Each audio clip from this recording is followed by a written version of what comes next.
Hello, and welcome back to the As I Appear podcast. I'm your host, Jeff Turner, and something you probably didn't know about me, but I am trained in laughter yoga. And in case you have questions like, what is laughter yoga, and how much downward facing dog is in laughter yoga, and how do you get trained in laughter yoga, I have some good news for you, because today's episode is with a very dear friend of mine, Lora Pesant, and she is an actively practicing laughter yoga enthusiast. She is a yoga instructor, a laughter yoga instructor, so she can train people in laughter yoga. And today's conversation is with Lora and all about how she got to laughter yoga, the twists and turns of her life, what mental health and choosing joy on purpose means to her. I hope you enjoy it. Take care.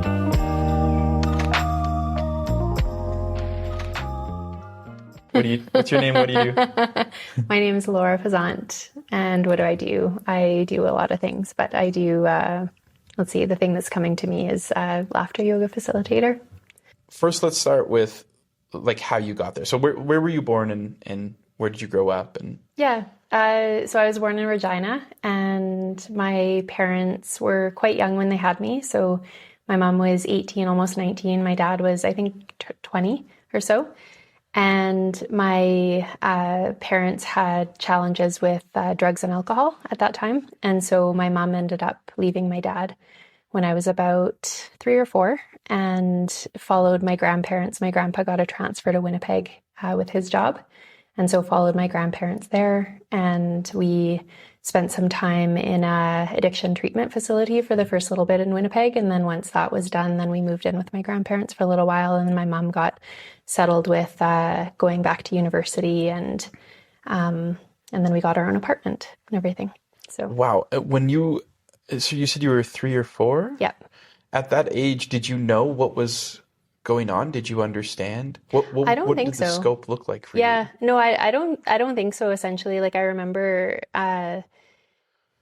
having fun. Like I remember, like, for example, like at the facility that we stayed at, I remember that it was a really fun place with lots of kids and that we spent time outside, and there was this field in the back of this building that we were in, and it had tall grass, and we'd go and we'd play in it and things like that. And yeah, so I remember just like having a good time there. And then I remember also just with my grandparents having a really nice experience, because not everybody gets to have that experience with their grandparents. No, yeah. So I feel really lucky to be able to have lived with my grandparents several times through my childhood, and then also through university. And then I also got to be really close with my dad's parents as well, just in like doing, going for different like holidays and things like that. I'd spend a lot of summers in Regina Beach is where they lived for their retirement. So that was pretty special to have those connections with them. At what age did you learn or understand that it was like an addictions thing that your parents had? I think at a time, let's see, with like going and spending time in the facility, I don't know that I was old enough to really know what was going on, but I think it was more when there was a divide between my mom and my dad. And my mom is taking steps to be healthy, and then dad is on a different path and not well, and I wouldn't hear from him for months and things like that. So I think it was kind of, I don't know, I think maybe 6 or so was like the first, the first memory that I have that it was like, dad's not here and this is why, and things like that. So did you ever hide it from people? Like, was there ever shame or guilt or? Yeah, I would say so. I would say that it would usually be my close friends that would find out about like that there's drug issues going on in my family and things like that. So yeah. Man, yeah. How do you think, like growing up, like do you think that even affected your mental well-being and any part of you as a person in that way? Yeah, I would say so. I think that because I had times where there was stability and a loving atmosphere and things like that, like in some times, but then other times it was just kind of a little bit inconsistent, I think. So I would say that I don't know exactly like where the first seed of anxiety happened or anything like that. But I would say that in reflecting on that, that makes sense. It makes sense to feel like to have anxiety when there's been some real ups and downs and inconsistency. So almost like a subconscious buildup that created to I don't know, instability. I'm not a doctor maybe. or anything, but yeah. Yeah, exactly. Because it seems like you had a interesting situation, but a relatively healthy community and support group around you, was mental health or mental well-being or anything like that mentioned or talked about within your family, or when was the first time you ever heard the words mental health? Yeah, really good question. I think so. My mom has had different challenges as well. Like my mom had depression for different times as well, and so I would learn, or I guess I would know what that was like through her. And then when I was about in my late 20s, I think that was when she first got diagnosed with bipolar disorder as well. So she typically was very stable and like a rock in our family, with times of depression and not having energy to do certain things. But then being diagnosed with bipolar disorder was a big thing. Well, I mean, at any time, but also it was quite late in life for her. And that was the same year that I had a travel experience that really brought my anxiety to the surface as well. So I was really struggling with anxiety at that time. And then it was probably about 9 months later or so that my mom had her first very serious manic episode. And then I don't even know if episode is the right word. That's probably not the right I'm not word. sure. But anyway, Yeah, she had her first manic experience, and because I feel like episode is kind of stigmatizing, but and so she ended up in the hospital, and that I guess again was like pulling the rug from under me of like, okay, stability and like things are just starting to get back to feeling stable and feeling good. And interestingly, a few months after that was when I tried laughter yoga. So it was a very stressful, disturbing, like traumatic travel experience, spending several months with a lot of anxiety, feeling like I was just getting going, doing okay. And then having that happen with my mom when I came back to Canada from New Zealand for a wedding. It happened to be for a wedding. I was back, and then we had a family gathering, and then and then she was quite unwell. Before your travel experience and all of those chain events that led up, you said addiction was talked about, or you kind of had an understanding, but mental health and mental well-being, not really? I think, my dad was really involved in AA and had, I think, a couple of years of sobriety. And so the language of AA was something that had been ingrained in me a little bit, of using the words, hi, my name is X and I'm an alcoholic or I'm an addict, and having that identity around it, and that I'm powerless over alcohol and drugs. And now I'm feeling differently about that now, that it's not necessarily that you need to, I'm a human, first of all. I'm a human and I use drugs. I'm a human and I struggle with with using drugs, or I struggle with addiction or something like that. And that resonates a lot better for me. And also in my healing and learning and things like that too, it's that there's all sorts of parts of us that are working together to protect us, and to, my anxiety is not bad and I don't need to fight with it. It makes sense. There's reasons why it comes, and it served me at some time. And there's times that I needed to protect myself and things like that. But when I'm in a place where I'm actually safe and it comes, then I would fight with it a little bit no, it doesn't make sense. Go away. I don't want to feel you. And so what's helped me a lot is to actually like, hey, thank you. Thank you for protecting me. Thank you for looking out for me. And I got this, and tell me what you need, or, whatever it is at that time. So I'm really glad you said that, because, like identity is such a huge thing. And I think especially for me anyway, when I was scared and in moments of vulnerability, it's really easy. I want to fix it. So I'll just believe whatever the thing is that can fix. But how empowering it is to understand that. I had a friend of mine once, I used to work with him as a peer support worker, and he said something, just because I do a stupid thing doesn't mean I'm a stupid person. And I kind of find that to be true about everything, really. So I'm really glad you shared that story. You don't want to share your travel story, do you? Oh, I can share my travel story. That's fine. Yeah. If you'd like, it's totally up to you. The travel story was, so I consider myself like quite adventurous, and you're a very adventurous. You're a very adventurous spirit for sure. Thank you. Thank you. Yeah. And I really embrace learning and trying new things and all of that. And I was living in New Zealand, and I really wanted to visit Asia. And so I decided to book a trip to Thailand on a layover on my way back to New Zealand. And I went by myself, and I was pretty excited to do this trip by myself, and I'd never really traveled by myself very much. And I was only there for 10 days because I had to get back to work in New Zealand, and met somebody who I was traveling with.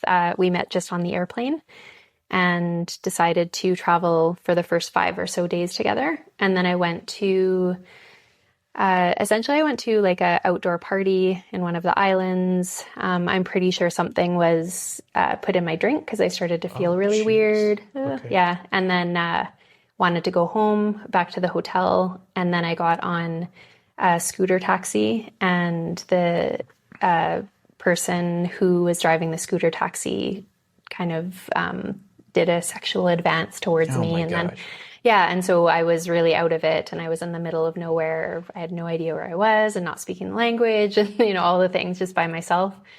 And so, and thankfully I was like, no, and I kind of made a big deal out of it. And then he brought me back to the hotel, and like nothing went further than that. But the very next day I woke up, and I was like, oh my God, I'm in this place and I have no support system. And then I ended up having panic attacks for like the last few days of the trip. Went back to New Zealand, and then kept like the panic attacks continued.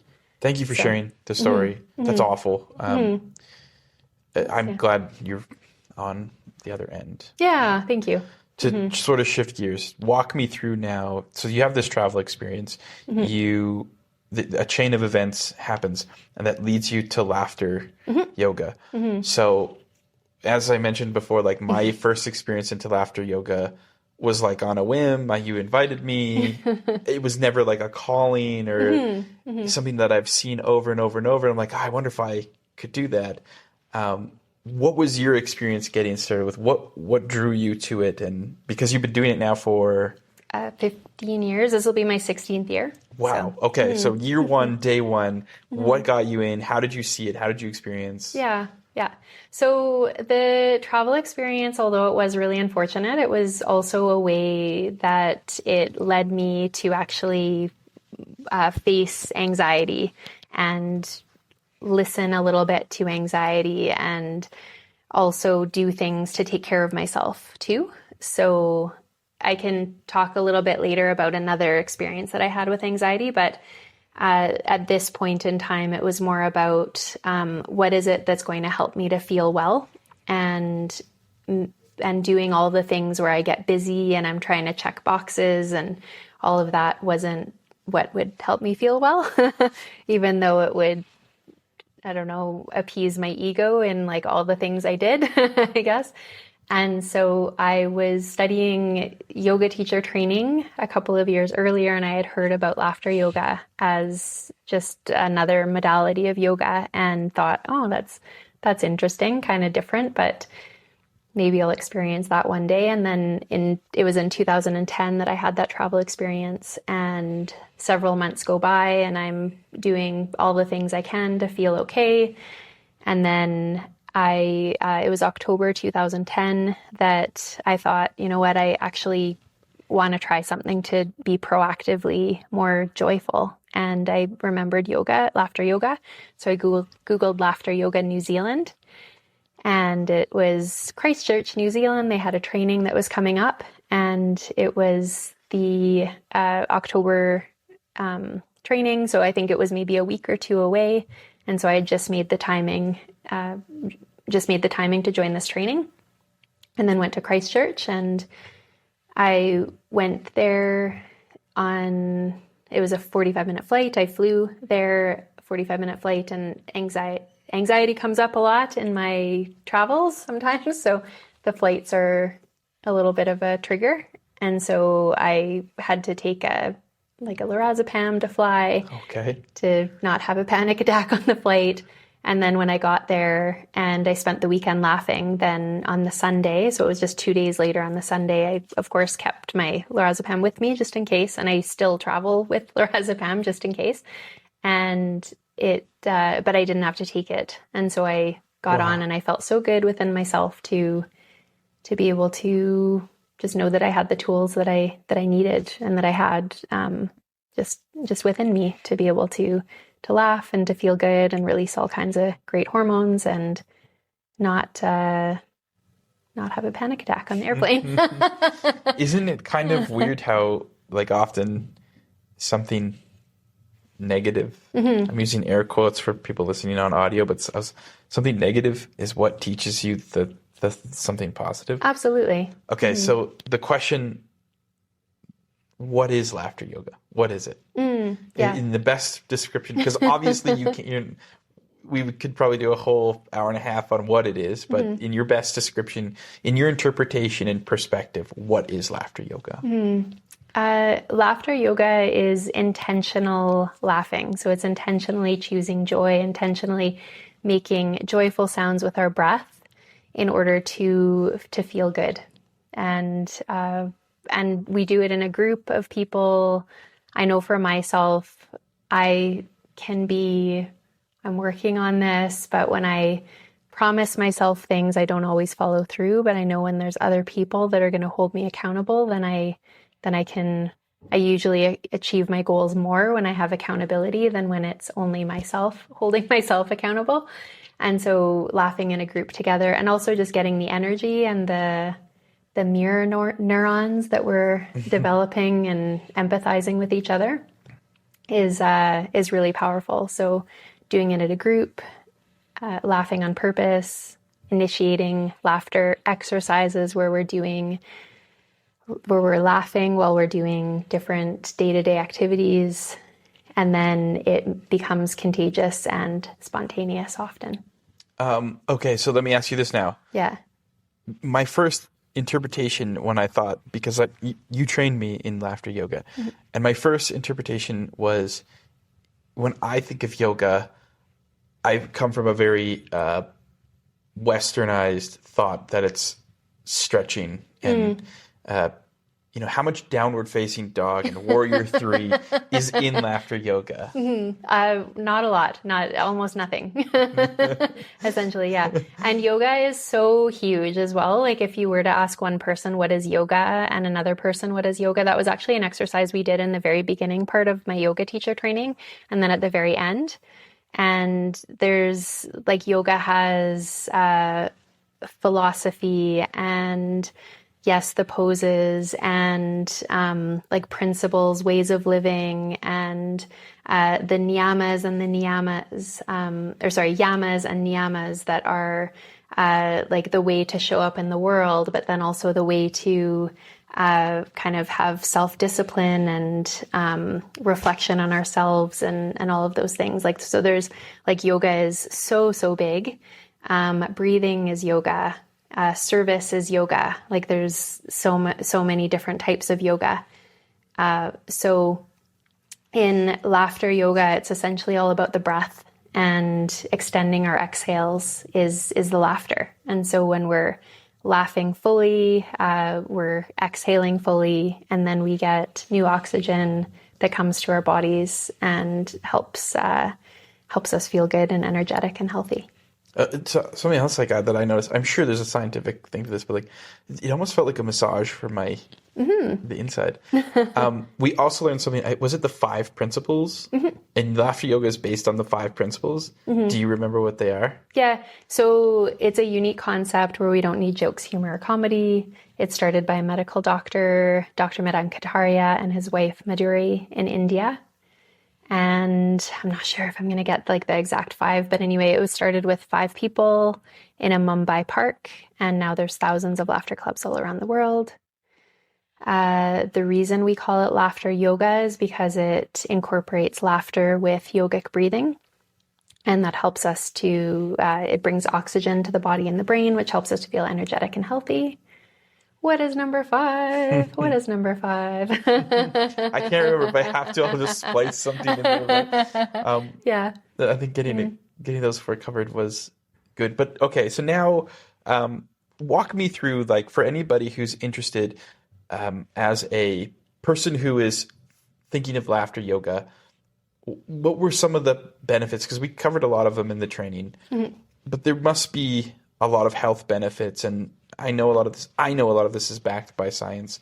But like, what are some of your favorite benefits, or something if somebody was expecting to join, say, a class? What do you think they would like? What could they look forward to in terms of the health benefits and psychological benefits? You named a few of them. Yeah. I mean, my favorite is the instant muscle tension release. And so when I go to my laughter club, which we hold once a week, I can feel usually within about 20 seconds or so that when I'm on the computer and then my shoulders are up like this, is when I'm laughing with them, with my group, it's like instant. I can feel like muscles just start to soften and relax and release. And also feeling, I don't know, it's kind of like tingly a little bit. And so that's kind of my favorite, is like the tension that I'm holding, especially in my upper body, I can feel really relax and let go. Stress, oftentimes, so I would say that, of course, laughter doesn't get rid of our problems, but it helps to create a little bit of space from our problems. So instead of them being right here when we are taking care of ourselves and when we're doing things to help decrease our stress, then the stress is a little bit further away, and then we can start to develop a plan or let it go if that's what we, we Very don't need to song. let it go. That's right. And it boosts the immune system. There's scientific studies that tend to show that those things, it increases the happy hormones, the serotonin, endorphins, oxytocin, and dopamine. It decreases the stress hormones. Let's see what else, pain relief as well. So endorphins help with pain relief. And so that's a really big benefit as well to laughter. And it's an aerobic exercise. So we can feel our muscles actually like working as we're laughing as well. Yeah, I'm 39 years old. Took the training when I was 39 years old. And I was trying to think, like, when was the last time I had a true unabated like belly laugh? And I honestly, I cannot remember. I'm sure I have like 1 or 2, maybe a year. Right. But doing the exercises of laughter, that was one thing that just sort of sparked my awareness. So you've said you've been facilitating for 15 years? Yeah, that's right. So I actually had never tried laughter yoga before. I just jumped into a facilitator training, just like you. That's right. Yeah. Okay.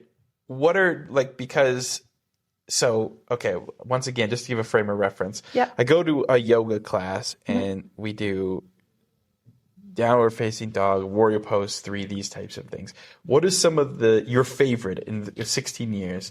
Like, if you were to give me a top tier list of your favorite activities that you do when facilitating, what are your top, however many? I'll let you pick. Yeah, I would say ones that are self-compassion based.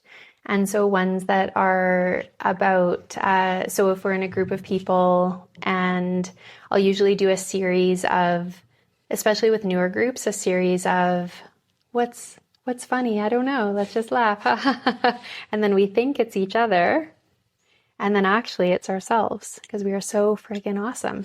And then, so that's kind of my favorite is like when we can start to like open our shoulders, open our chest, and then point like this and proud, big proud laugh. Can we do it together?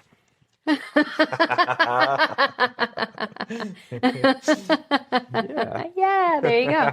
Yeah.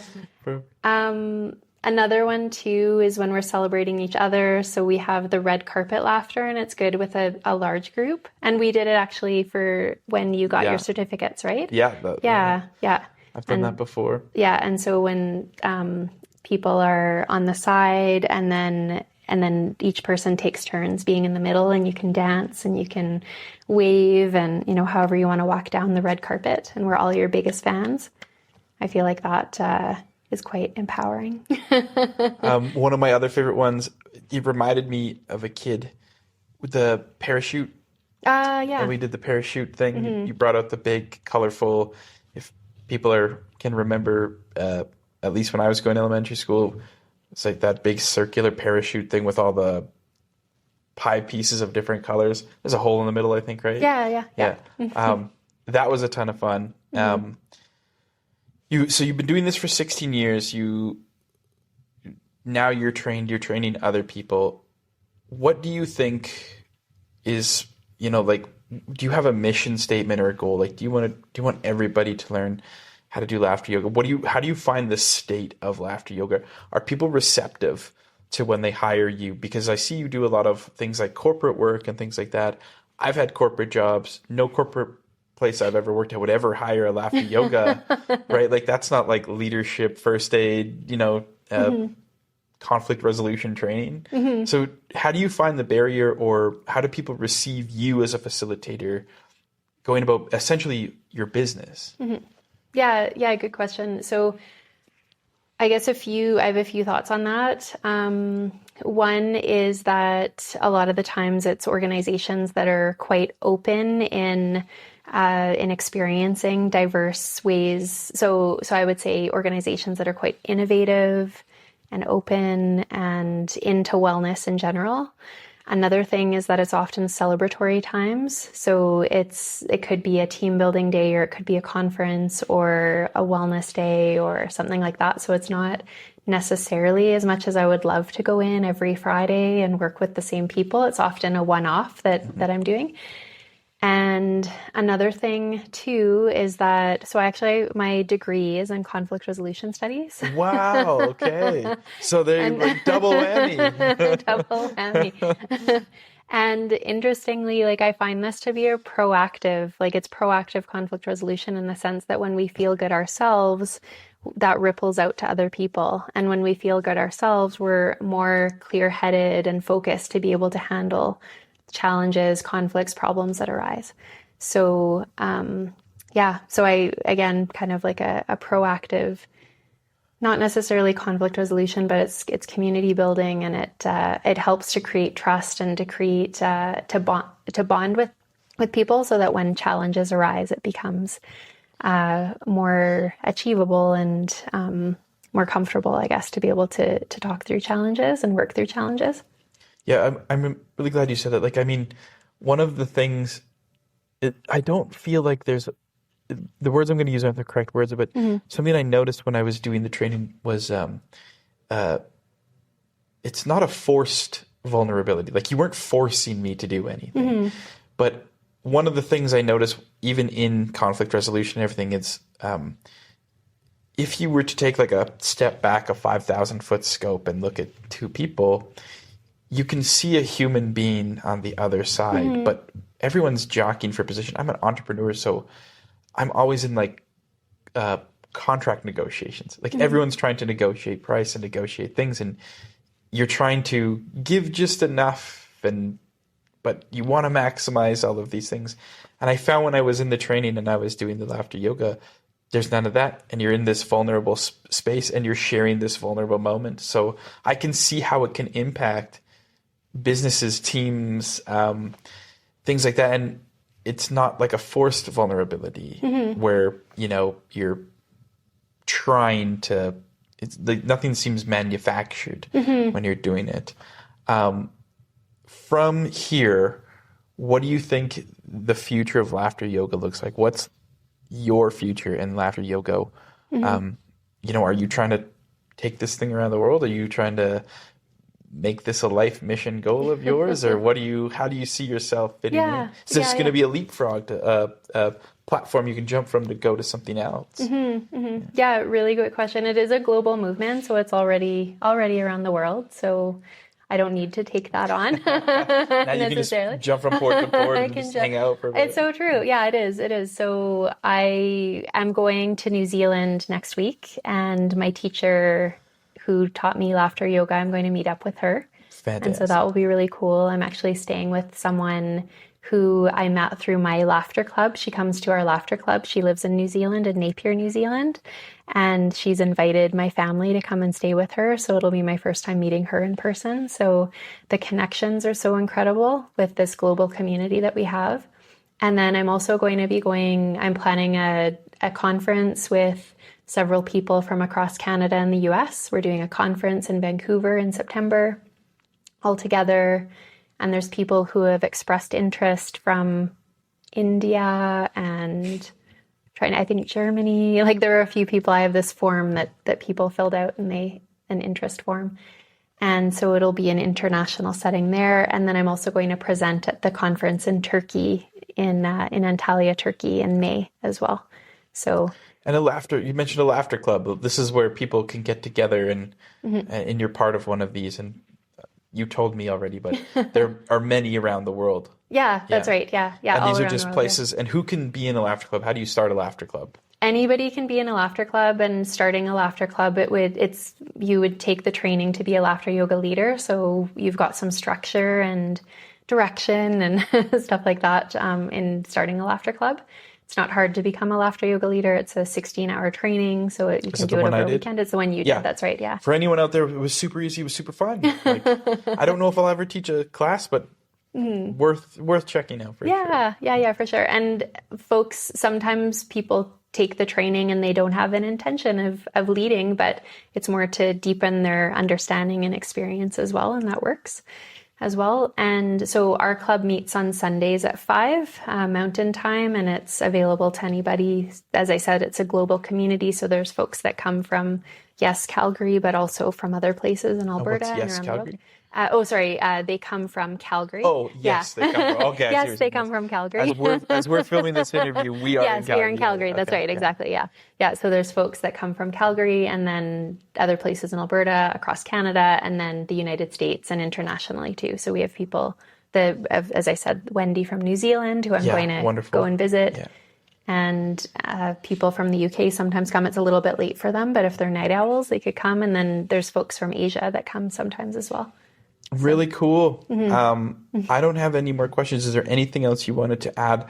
Anything you didn't, you wanted to say more about laughter yoga or anything? You could do a little pitch, like how to hire you or anything. If not, I'll leave any links in the description of everywhere. Your thing. Yeah, for sure. Yeah.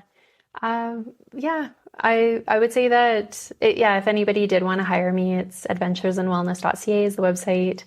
And I absolutely love coming into places that are high stress and to bring the stress levels down and to help people relax. That's really my passion, is to help people relax. And that for me, with my own mental health, with my second time that I had that really elevated anxiety, that was really the big thing that helped me, was the relaxation through meditation, hypnotherapy. And then once I started to feel like my nervous system was safe, my nervous system started to feel like I was safe, then I was able to come back to really appreciate the laughter once again as well. Amazing. Cool. Thank you so much for doing this. Thank you so much for sharing your story and being vulnerable. Yeah. Give a wave to the camera. Thank you. Thank you so much. Right now, that's the whole thing. Awesome. Cool. Yay. Thank you. Thank you so much for listening to this episode. I want to thank my guest, Lora. Again, laughter yoga, it wasn't something that I thought that I knew much about. I kind of did it for kicks, And honestly, the impact it's had on me has been pretty large. Just a new way and a new perspective at looking at things. But if you like this episode and you want to learn more, there will be a link to Lora's page. And yeah, I hope that you enjoyed this. If you know somebody who's thinking of laughter yoga, if you know somebody who's looking for a new creative outlet, if you're looking for somebody who if you yourself want a new mental health and wellness tool, check it out.